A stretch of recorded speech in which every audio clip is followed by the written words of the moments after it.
there! I think that you'll be glad to hear that by the end of this chapter, we'll finally see our character deforming and moving.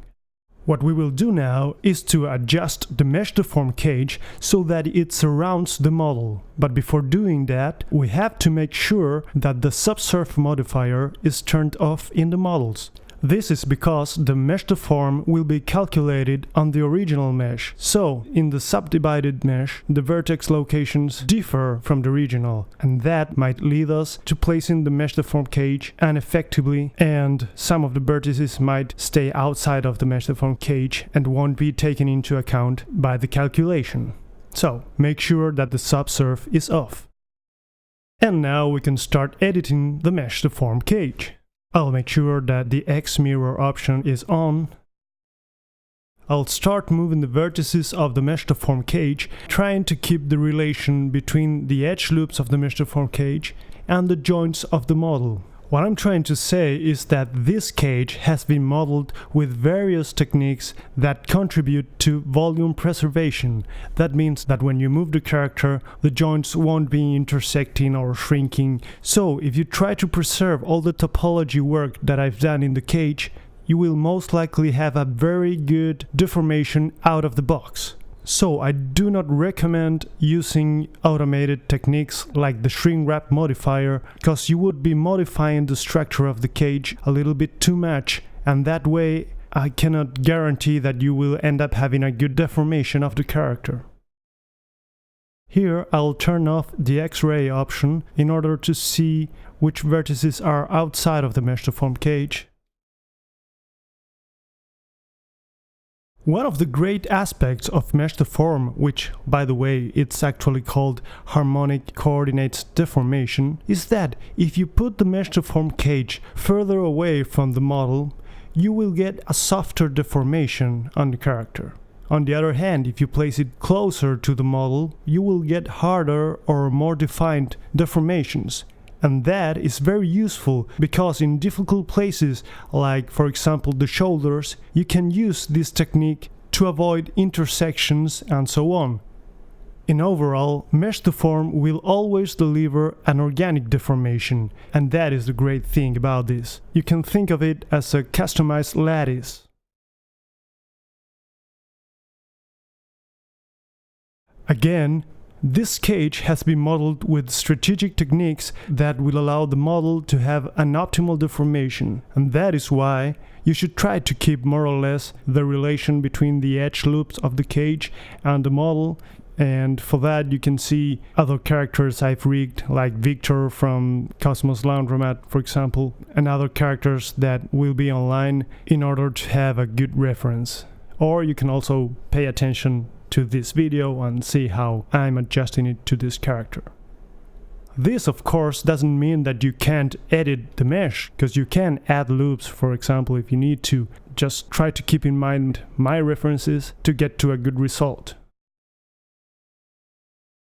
Yet another great thing about mesh deform is that the mesh deform cage doesn't have to be perfect. You know, when the rig moves, the mesh deform cage can have intersections in the joints, but those intersections won't reflect in the model, because the character will always deform in an organic way. So that is a great aspect of mesh deform. You don't have to be so detailed about how it deforms, because the cage is just pulling out the vertices of the character as if it was a lattice. So it is always soft and organic, and it delivers deformation effects that are not achievable by simple bone deformation. If you still want to skin your character with the armature, you can perfectly do it. In fact, the mesh deform technique is not compatible with game engines. And by the way, I'm planning to do a game-ready version of BlenRig in the near future. But mesh deform will let you have great deformations in a much faster way and with a lot less effort. Although I do not recommend to use automatic techniques to adjust the cage, you can always use the smooth tool to smooth out certain vertices that might be a little bit messed up after baking. So you are allowed to use the smooth tool if you need to. As I was saying, in places like the shoulders, I'm going to try to put the mesh deform vertices further away from the model so that the deformation is smoother. And in places like the armpits, I'm going to try to put them closer to the mesh so that deformation is tighter.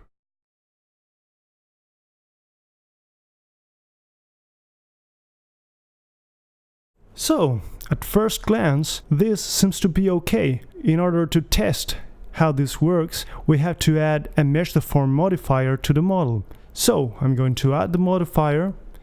This mesh deform modifier goes before the subsurf modifier, and the target of this modifier will be BlenRig Mdef Cage.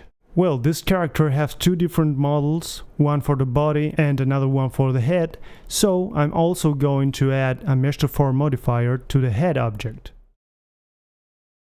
And now, to make mesh deform work, we have to press the bind button.